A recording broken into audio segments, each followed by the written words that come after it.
complace presentarles los avances de mi investigación titulada Caracterización de la resistencia genética del haba a la mancha de chocolate.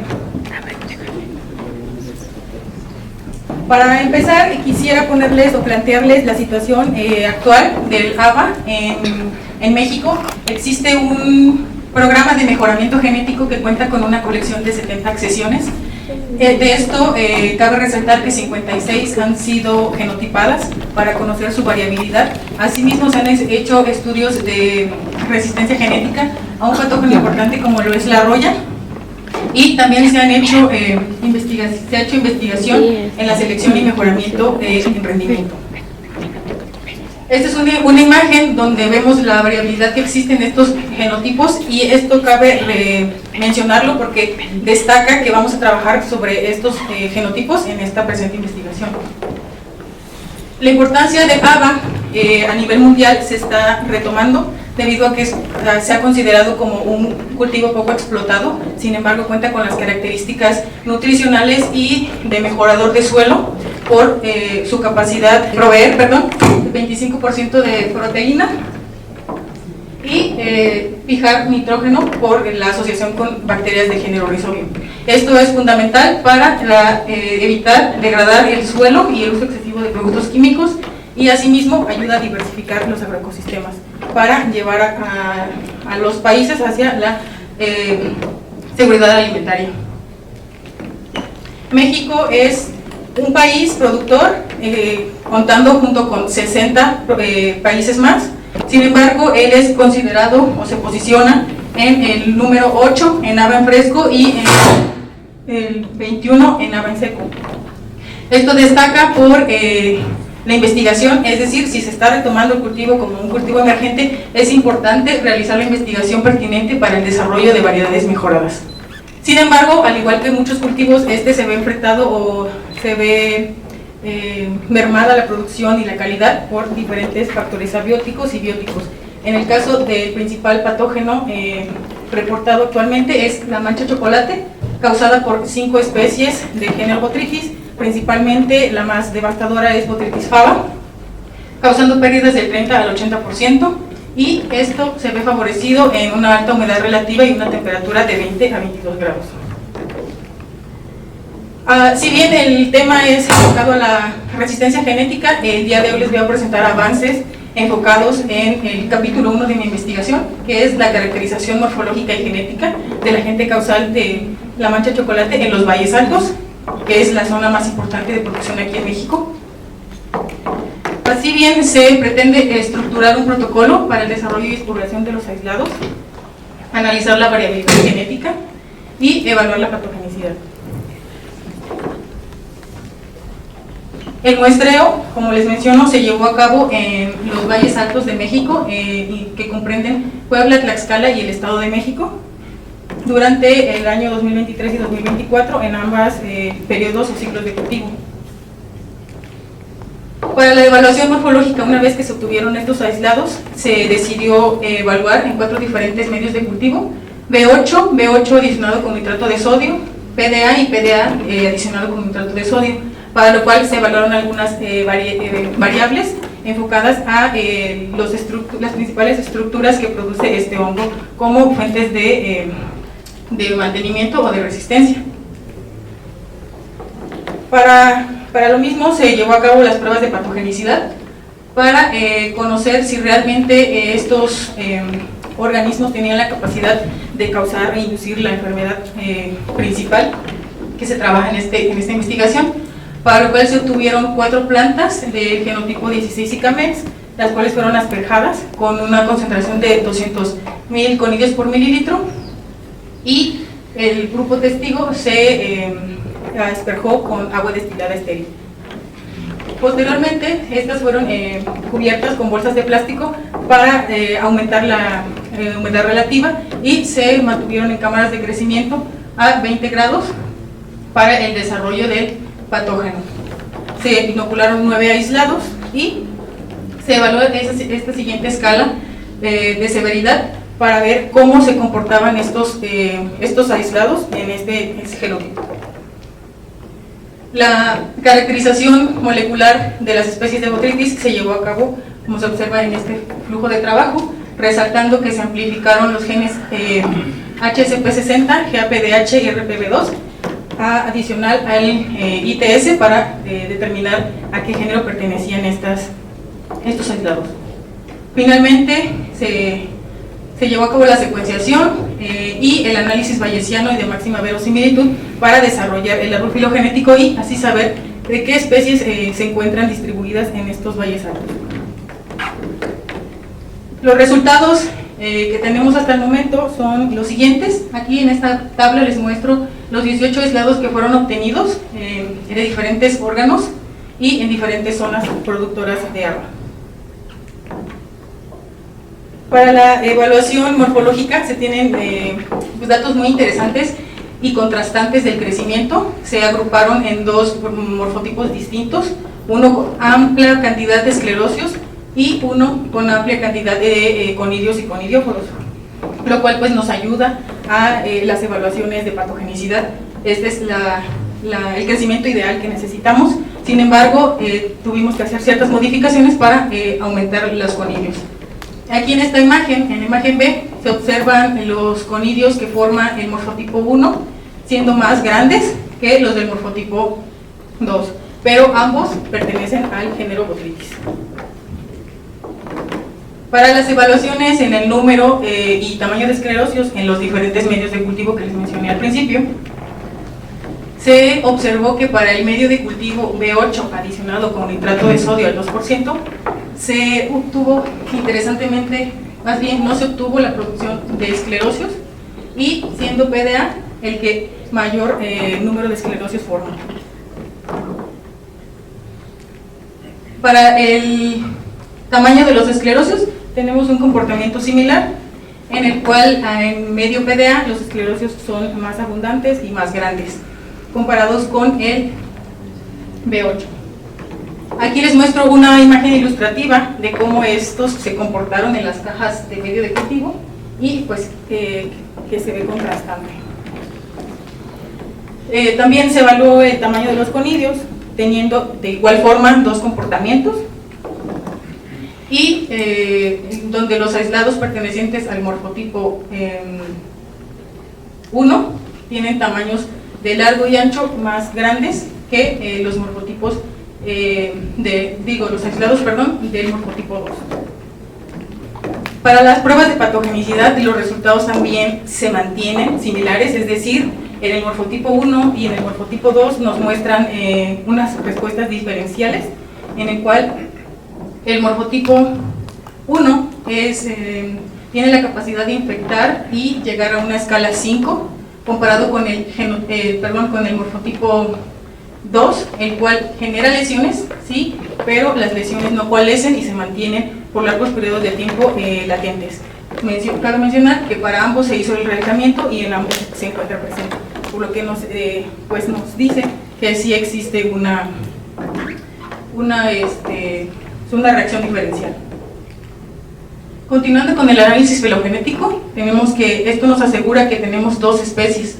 El morfotipo 1 pertenece a la especie Botrytis faba, mientras que el morfotipo 2 pertenece a una especie desconocida que podemos decir que es una nueva especie.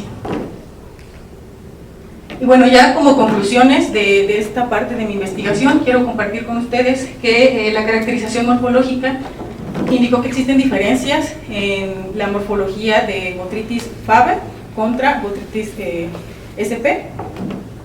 La segunda es que el número y tamaño de esclerosios de los aislados evaluados varía en función del medio de cultivo, es decir, los nutrientes son esenciales para el desarrollo de ciertas características.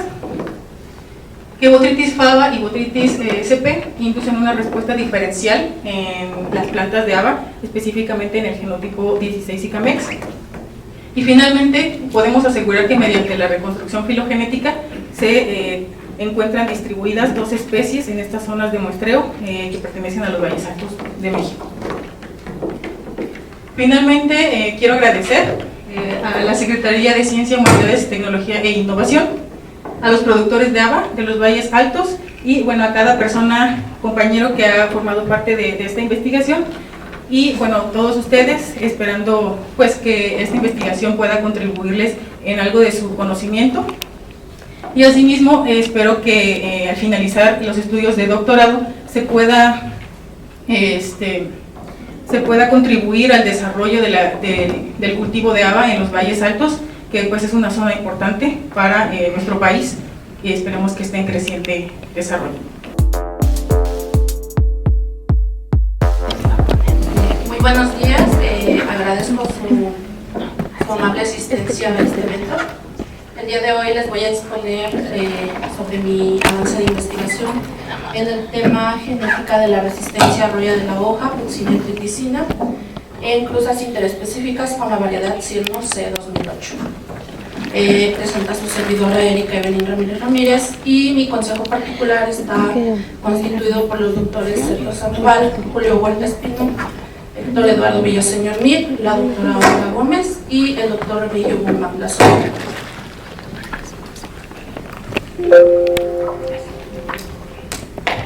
Bueno, a continuación, como una breve introducción les hablaré sobre la importancia del cultivo del trigo. En este caso, se estima que el consumo per cápita a nivel mundial de este grano es alrededor de 66 kilogramos por año. Por lo tanto, se convierte en uno de los 4 principales cereales consumidos a nivel mundial. Se estima que se tiene alrededor de 799 millones de toneladas, esto en el ciclo productivo que registra la FAO en el 2023, teniendo como principales productores a China, India y Rusia. En el caso de México, pues se producen alrededor de 3.4 millones de toneladas con un rendimiento aproximado de 6.22 toneladas por hectárea. Y en el caso del trigo se divide en 2 tipos, el que va para trigo harinero y el trigo duro, que es el específico para pastas. En estos dos se tiene que durante el ciclo agrícola 2023 se reporta 1.79 millones de toneladas para el trigo harinero y para el trigo duro 1.9 millones de toneladas. Bueno, voy a hacer enfoque en el caso de trigo duro porque pues, mi tema de investigación se centra en este tipo de trigo. ¿Cuál es su importancia? Pues que debido a que se tiene una producción aproximada de 830,000 toneladas, que son las que se exportan, y esto genera una derrama económica alrededor de 125 millones de dólares. Y bueno, en este caso los principales países pues, a los que se manda el trigo duro es Argelia, Francia y Guatemala y Estados Unidos. Posteriormente me voy a centrar en la importancia del patógeno. Esto quiere decir que el patógeno que yo estoy trabajando, en este caso Buccina triticina, es una de las enfermedades más devastadoras en el caso de cultivo de trigo duro, pues se reportan pérdidas hasta del 50%. Esto reportado por autores en un artículo reciente. Además de que esta enfermedad se encuentra ampliamente distribuida y pues en el caso de las pérdidas que ocasiona. Para la situación de México, que tenemos una importante zona productora en la zona noroeste del país, pues aquí el trigo pues representa una gran aportación en la parte comercial y aparte pues tiene una resistencia al carbón parcial. Eso pues hace que esta zona sea específica para su siembra. Por lo tanto, pues tenemos la problemática, que en este caso es el patógeno, como se ha mencionado, y esto va aunado a que el patógeno evoluciona constantemente y además de que tiene una diseminación muy rápida. Y para esto pues se conocen pues varios genes, pero está más relacionado con la resistencia vertical, que es poco durable. Bueno, en este caso solamente me voy a contar a hablarles del capítulo 1, que es la evaluación de la plántula. Entonces, como objetivo general, se evaluaron 2 especies silvestres. En este caso voy a hablar de Triticum dicocoides y Triticum boeticum, con el fin de buscar fuentes de resistencia dentro de estos especímenes. Para el caso de los objetivos específicos dentro de este capítulo se tienen dos. El primero es que si de la evaluación se van a encontrar la proporción mendeliana típica de 1-2-1 o vamos a encontrar interacciones génicas diferentes. En el caso del objetivo específico 2, el objetivo es caracterizar e identificar las fuentes de resistencia de estos dos parientes silvestres del trigo. Por lo tanto, se plantearon las siguientes hipótesis. Para la hipótesis general, pues si las cruzas evaluadas entre Tripticum boeticum y Dicocoides con la variedad susceptible en plántulas F3 confieren resistencia, en este caso a una raza específica que fue BBG-BPCJ. En el caso de la hipótesis específica 2, si al menos una de las cruzas evaluadas se va a ajustar a una proporción distinta a la clásica mendeliana, que es 1-2-1. En cuanto a la hipótesis específica 2, pues que si los parientes silvestres, en este caso evaluados, pues tienen genes que pueden ser utilizados para el mejoramiento genético. De manera general, los materiales y métodos que se evaluaron, se hizo una siembra sencilla sin repeticiones, se evaluaron 5 cruzas con genotipos entre 120 y 160 familias por cruza. 7 días después de que la segunda hoja está completamente desarrollada, se pasa a inoculación. El procedimiento de inoculación consiste en suspender en aceite mineral Sotrol las uredosporas de la raza que vamos a evaluar. Bueno, en este caso fue BBG. Y posteriormente, mediante la ayuda de este compresor eléctrico, se asperja de manera uniforme a en este caso a todas las charolas. Del pasado el proceso de inoculación se pasa a la cámara de incubación. En la cámara de incubación es muy importante que se tengan las condiciones en este caso para la germinación de las uredosporas, y por lo tanto pues se tiene que tener una humedad en punto de rocío, una temperatura entre los 20 y 24 grados y tiene que estar por 16 horas al 100% de humedad. Al siguiente día se sacan las plantas, se llevan a invernadero y en el invernadero tienen que tener las condiciones de 20 a 24 grados y se tiene que realizar la fertilización con triple 17. Pasados los 14 días se toman las notas, en este caso se apoya mediante la escala de Rolls, modificada en 1992, y donde se toma en cuenta de que de 0 a 2 se consideran genotipos resistentes y 3 y 4 genotipos susceptibles. El análisis estadístico que se usó fue la prueba de chi cuadrada, donde se comparan los valores observados contra los valores esperados. Para los resultados se hizo la clasificación de las familias de acuerdo a la escala de Rolls que les mencioné, en donde pues se puede apreciar que el genotipo susceptible pues tiene pústulas perfectamente notables, y en cuanto a los que son resistentes pues tienen en este caso la reacción de hipersensibilidad en la hoja, y fue de esta manera en que se clasificaron las familias, las 5 familias que se estuvieron evaluando. Para los resultados, entonces, en el caso de una familia, se tuvieron 2 clases, la clase resistente y la clase susceptible. Esto, de la clase resistente, fue que las plantas que estaban segregando se sumaron a las resistentes y fue cuando se obtuvo este valor. En el caso de estas familias, las 4 que quedaron esas, se tomaron tres familias, 3 clases diferentes, en este caso fue resistente, segregante y susceptible, y se compararon, como les decía, los valores observados con los esperados.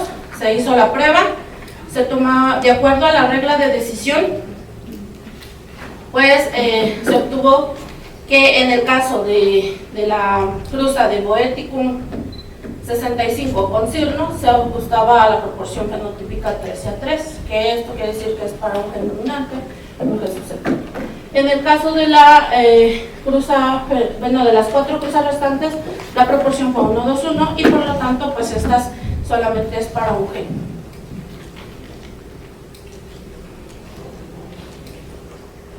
Bueno, ya como discusión, esto quiere decir que comparé sobre todo las cruzas, de las cruzas que fue lo que encontré y en comparación con lo que ya se ha reportado, pues se tiene que en el caso de la cruza que se ajustó a la proporción 13:3 para un gen dominante o uno susceptible, pues este hallazgo no ha sido reportado. Entonces, en el caso de esta especie con Triticum boeticum. Por lo tanto, pues sería interesante ver el modelo genético que está confiriendo.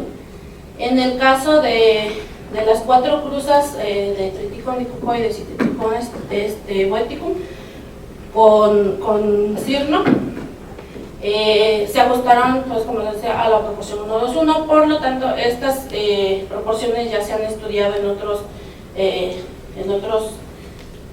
estudios.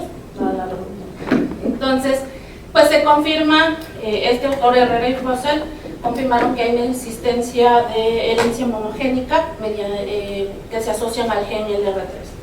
En el caso de Hovhannissian, en el 2011, pues evaluaron 39 accesiones y de estas, pues mencionan que identificaron genes como LR25, 28 y 47. Y bueno, eso es todo por mi parte. Buenos días a todos. Bueno, pues para mí es un honor presentar mis primeros avances de investigación sobre la diversidad genética de Aspergillus en grano criollo de Campeche y Veracruz, de México, y seleccionar cepas atoxigénicas para biocontrol. Pues cuento con el apoyo y la dirección de mi consejo particular, constituido por mi consejera, 2 asesoras internas y 2 asesores externos. Bien, pues como sabemos, el cultivo de maíz es un cereal fundamental en la dieta de los mexicanos y también para la alimentación de animales de granja. Sin embargo, este grano puede ser dañado por hongos que producen micotoxinas y que causan o afectan la salud de las personas y de los animales. Dentro de estas micotoxinas podemos encontrar lo que son las aflatoxinas y las fumonicinas, que son producidas por hongos, especies del género Aspergillus y especies del género Fusarium respectivamente. Y son consideradas pues dañinas porque tienen un potencial cancerígeno y hepatocarcinógeno. En el estado de Veracruz se han detectado altos niveles de estas aflatoxinas en consumidores y la presencia de estas toxinas se ha relacionado con enfermedades muy importantes públicas como es el cáncer en hígado. Entonces ahí radica la importancia de investigar este tipo de hongos y sus toxinas. Bueno, pues como sabemos existe una alternativa como el control biológico que ha tenido resultados exitosos para mitigar la contaminación por estas toxinas. Sin embargo, algo que tenemos que considerar importante para la efectividad de este tipo de control es que la cepa de la cepa de Aspergillus flavus que debemos utilizar debe de ser nativa de la región en donde la vamos a aplicar. Bien, de ahí nace entonces la necesidad de nuestra investigación y el objetivo general, que es determinar la diversidad genética de especies de Aspergillus sección flavus en grano de maíz criollo producido en Campeche y Veracruz, México, y seleccionar las cepas no aflatoxigénicas de Aspergillus flavus con mayor potencial de biocontrol. Por lo tanto, la hipótesis de mi trabajo es que en el grano criollo de estos 2 estados vamos a encontrar cepas que no producen estas toxinas y que además van a tener el potencial para poder ser la base del control biológico de cepas de Aspergillus que sí producen las aflatoxinas. Bien, como parte de este evento voy a presentarles mis avances relacionados con mi objetivo específico 2, que es determinar el microbioma fúngico asociado al grano en Campeche y Veracruz y su relación con la prevalencia de Aspergillus. Bien, hasta el momento hemos analizado 132 muestras de grano que corresponden a razas criollas e híbridas. Aquí les presento una imagen para ejemplificar la diversidad de muestras que hemos recibido.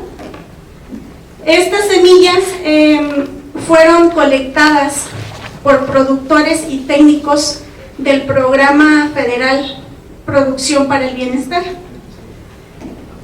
y corresponden a los ciclos primavera-verano 2023 y 2024. Estas 132 muestras que hemos procesado son procedentes de 5 municipios de Campeche y de 33 municipios de las regiones norte, centro y sur de Veracruz. Bien, para poder lograr nuestro objetivo, desarrollamos y llevamos a cabo la prueba de papel secante y congelación, la cual llevamos a cabo la metodología descrita por Warham 1997, tomando en cuenta las condiciones de desinfestación, incubación, y esta prueba la llevamos a cabo en 50 semillas por muestra. Ese es nuestro tamaño de muestra, que nos llevó 15 días desde el inicio de la prueba hasta la recolección de datos. Lo que nosotros realizamos para la identificación de las colonias que se desarrollaron en el grano infectado, utilizamos las características macroscópicas y microscópicas citadas por los mismos autores.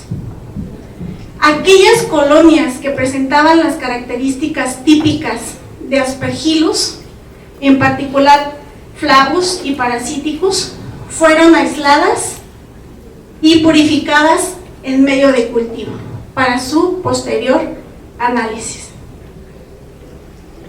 Bien, con respecto a los resultados, nosotros para calcular el porcentaje de prevalencia utilizamos la fórmula de el número de granos infectados con respecto al total por 100. Eso nos permitió obtener el porcentaje de prevalencia. Muy bien, para el caso del grano de Campeche, nosotros identificamos y detectamos 8 géneros. En el cuadro, únicamente por relevancia en el porcentaje de prevalencia, les presento los 5 principales géneros detectados en el estado, en donde nosotros podemos observar que Fusarium fue el género con el porcentaje de prevalencia mayor, seguido de Aspergillus sección flavi, que es de nuestro interés conocer y obtener. De ahí nosotros podemos observar que a nivel estado, los municipios de Calakmul y Jexelchacán son los municipios con el porcentaje de prevalencia de Aspergillus con mayor porcentaje. Para el caso de Veracruz, el grano de Veracruz, tenemos los siguientes resultados. Identificamos y detectamos 15 géneros en los granos en conjunto de las 3 regiones.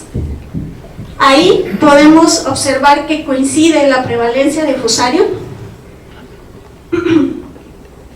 como la de mayor prevalencia con un 61%. De ahí sigue el género de Penicillium y Acremonium. Y a pesar de que Aspergillus sección flavi no fue en ese estado de mayor prevalencia, sí es constante su presencia en las 3 regiones. Y cabe resaltar dentro del estado que la región sur es la que tanto para el género Fusarium como para el género Aspergillus es la que presenta menor prevalencia. Esto pues es de acuerdo a la literatura y las condiciones de crecimiento y desarrollo de los hongos, pues tiene que ver con las condiciones climáticas.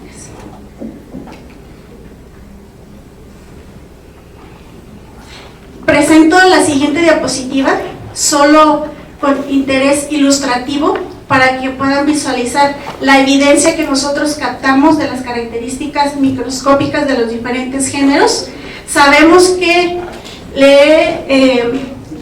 faltan características desde el punto de vista de criterios taxonómicos como las reglillas para poderse considerar de nivel científico. Sin embargo, ahorita cabe recalcar que es únicamente ilustrativo para mostrarles los avances que llevamos y conozcan la diversidad que hemos nosotros evidenciado y obtenido de los granos de Campeche y Veracruz. Muy bien, con respecto ya al género de nuestro interés y en el grupo particular de aquellos que producen aflatoxinas, tenemos un total de 161 aislamientos obtenidos, 75 del grano de Campeche y 86 del grano de Veracruz. Y cabe resaltar que las características morfológicas encontradas, tanto macroscópicas en el grano como en el cultivo, corresponden a las reportadas por Clich 2002, al igual que las características microscópicas que corroboramos mediante la técnica de microscopía electrónica de barrido, en donde podemos observar que nuestros aislamientos presentan las características típicas de cabezas conidiales radiadas, cadenas de conidios, estípites, series de fialides que pueden ser uniseriadas o biseriadas. Las que estamos observando en esta foto ilustrativa son biseriadas, y nos permite corroborar que nuestros aislamientos que obtuvimos son precisamente los que requerimos para continuar con nuestro estudio. Aquí les muestro un ejemplo de cómo caracterizamos las características macroscópicas de los aislamientos. Lo que hicimos fue agrupar 5 grupos morfotipo, y nuestras variables que nosotros utilizamos para evaluar y determinar esta caracterización es el color de la colonia en medio GY y la producción de esclerosios. Entonces aquí, pues para ilustrarles nuestra escala que utilizamos para la caracterización morfológica.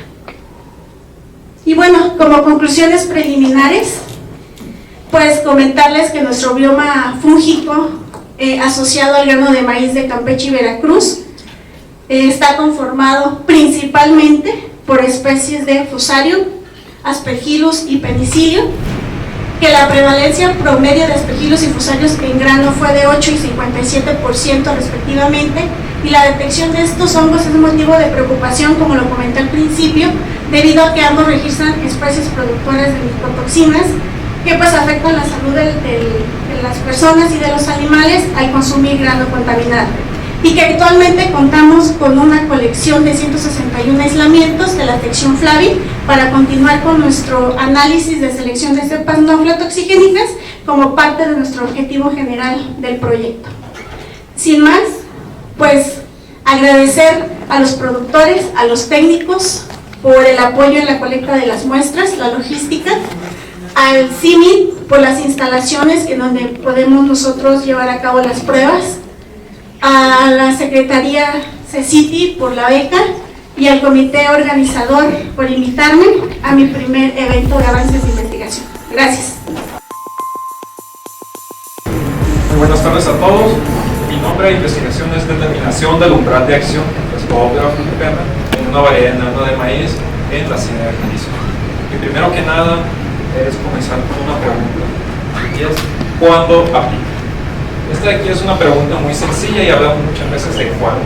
Esta es un interrogante que define muchas partes de nuestra vida, principalmente hablamos de agricultura, de nuestras carreras, de nuestra vida, pero el cuándo es algo que cambia todo. Entonces, ¿cuándo aplicar? ¿Cuándo aplicar un control ópera? Es una pregunta que vale 7.000 millones de pesos. Entonces decimos, ¿cómo una pregunta puede valer tanto? O sea, ¿cuándo aplicar?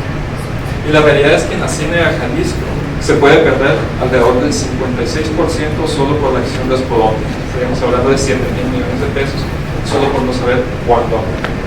Y es por ello que la puse al inicio, porque es necesario resolver, y además este es mi objetivo principal en mi investigación, el cuándo aplicar, a través de un diagnóstico, planificación y un plan de acción. Como mi objetivo general, principalmente es determinar el umbral de acción sobre Spodoptera con condiciones de campo en la Ciénaga Jalisco. Esto mediante la cuantificación, comparación y la estimación. Esto a partir de que surge, de cuándo es el punto necesario en el cual necesitamos aplicar un punto. Entonces, muchos nos preguntamos de dónde surgió la hipótesis. Debido a que tenemos una variedad del fin, que son de las nuevas tendencias que existen en el mercado sobre variedades enanos de maíz, las cuales están sustituyendo los híbridos actuales. Entonces, en esta de aquí se logró observar que teníamos la presencia de hasta 3 infestaciones en este cultivar, en comparación con otros. Posteriormente pasamos a cuál es el contexto de investigación.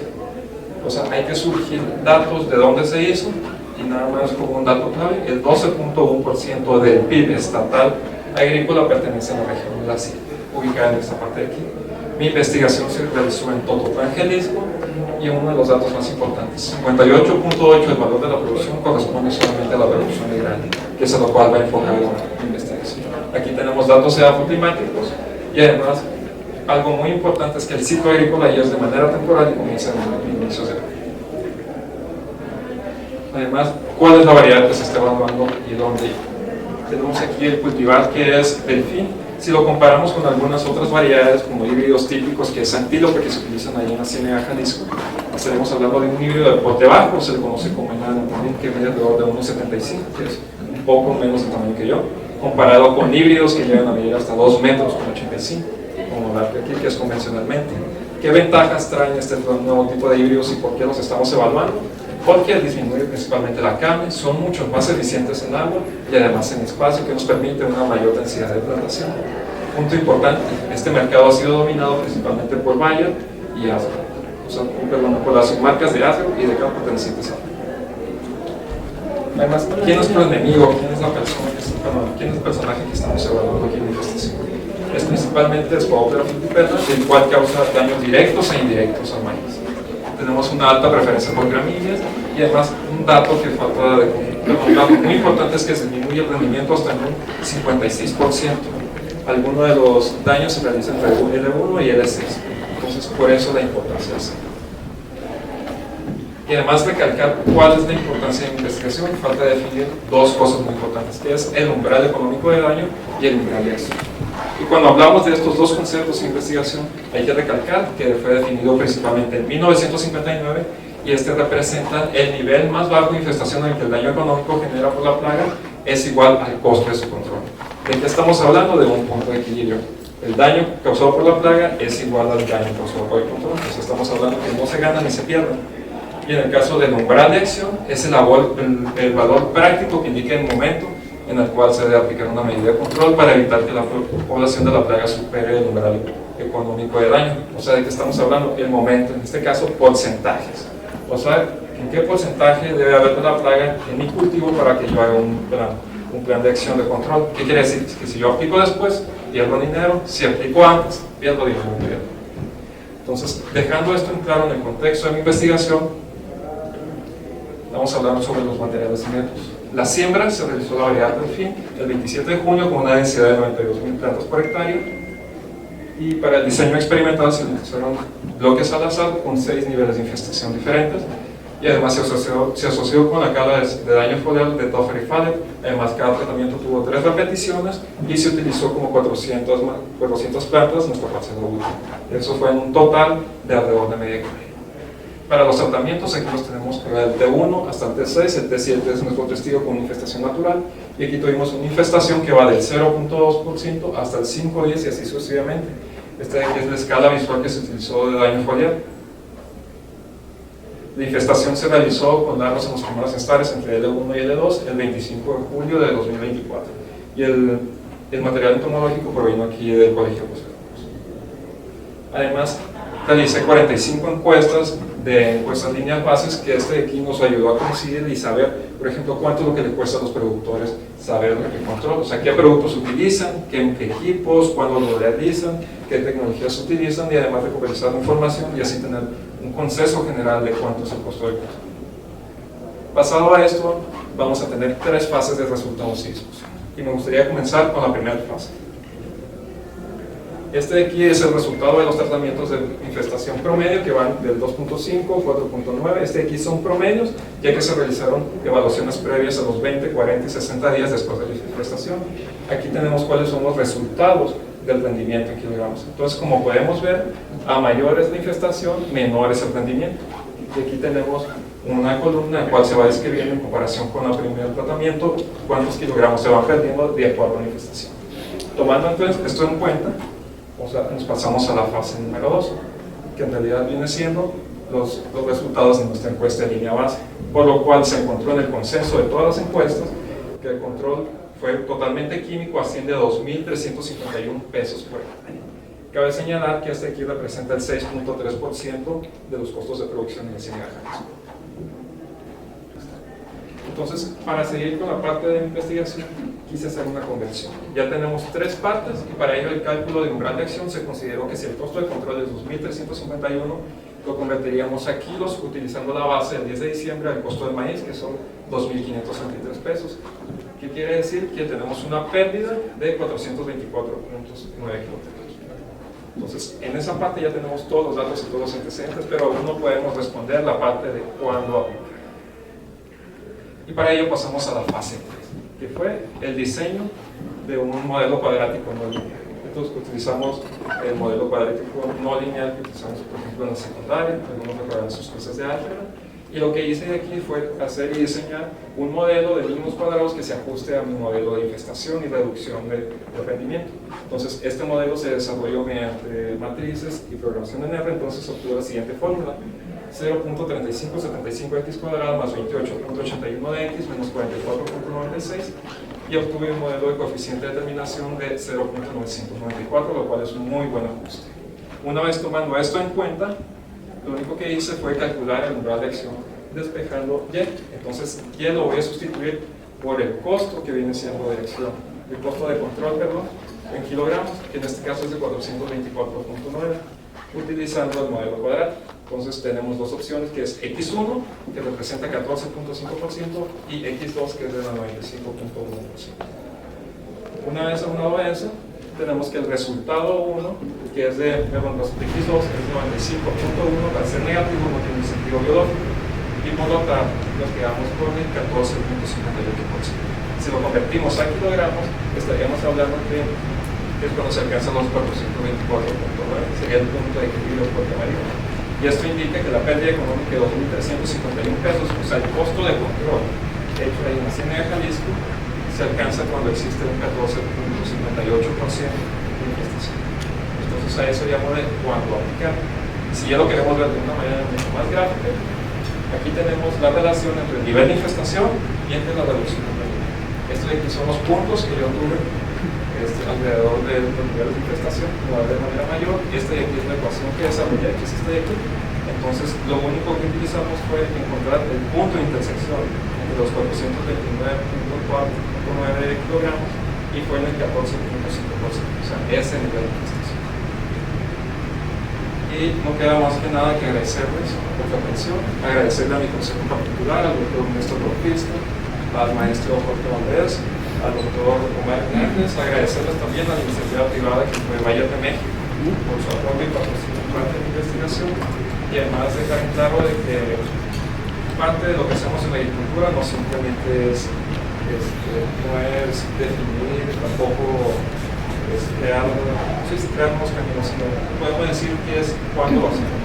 Entonces, muchas de estas partes de la agricultura hay que hablar también de la manera eficiente. Entonces, importa mucho también el cuándo.